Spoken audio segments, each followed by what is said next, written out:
사실 최근에 이제 김종인 비대위원장께서 종전 선언은 한국이 망하자는 길이다라고 하는 상당히 강한 발언을 하셨어요. 국민의힘에 계시는 여러 정치인들이 또 만나보면 색깔이 조금씩 다릅니다. 국민의힘의 입장이 뭡니까?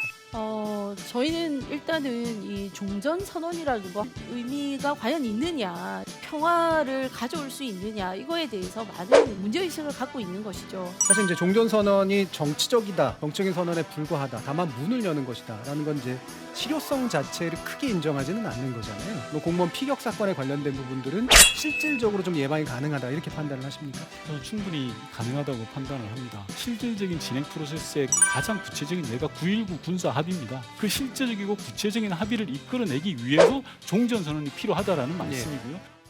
말씀 잘 들었고요. 두 개의 프레임 토론을 마치면서 제가 이제 그 프레임에 대해서 이제 질문을 드릴 텐데 각 1분씩 이제 답변을 듣도록 하겠습니다.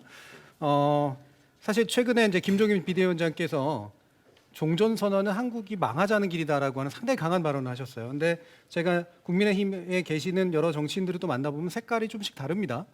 선언적으로는 인정해 줄 수 있다. 하지만 실효성이 없을 거다 분도 계시고 어떤 분은 아예 자체를 근본적으로 반대하시는 분도 있는데 국민의힘의 입장이 뭡니까?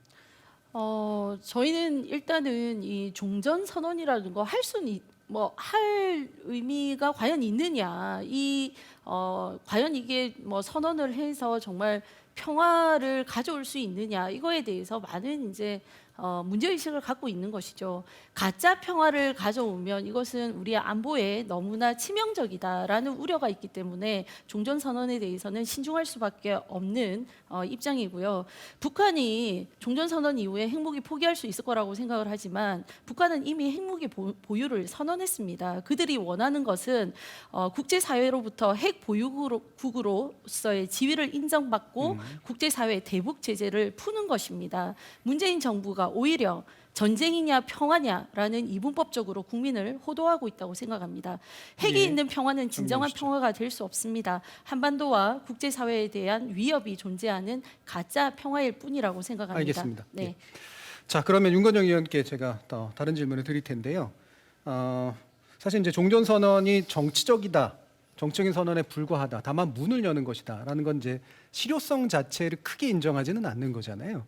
그럼 실효성이라는 관점에서 종전선언 이후에 우리가 가시적으로 느껴질 수 있는 것, 예를 들면 현재와 같은 월북으로 의심되기도 하는 그런 공무원 피격 사건에 관련된 부분들은 실질적으로 좀 예방이 가능하다 이렇게 판단을 하십니까?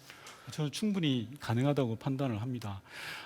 앞서 이제 문재인 정부에 대해서 많은 말씀을 해주셨는데 핵은 문재인 정부도 원치 않습니다. 핵을 어떻게 우리 후대에게 물려주겠습니까? 그건 말이 안 되는 주장이시고요.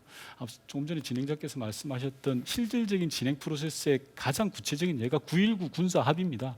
이제까지 남북한에 있었던 합의는 다 선언적인 합의였습니다. 네. 그러나 2018년 9.19 군사 합의는 아주 구체적인 합의였습니다. 즉 해안포에 포문을 열지 말고 훈련을 제한하고 비행기의 고도를 제한하는 거였습니다. 앞서 황 의원님께서 여러 가지 잘못된 수치를 말씀해 주셨는데요. 9.19 군사 합의를 통해서 안 지켜지고 있는 것은 거의 없습니다.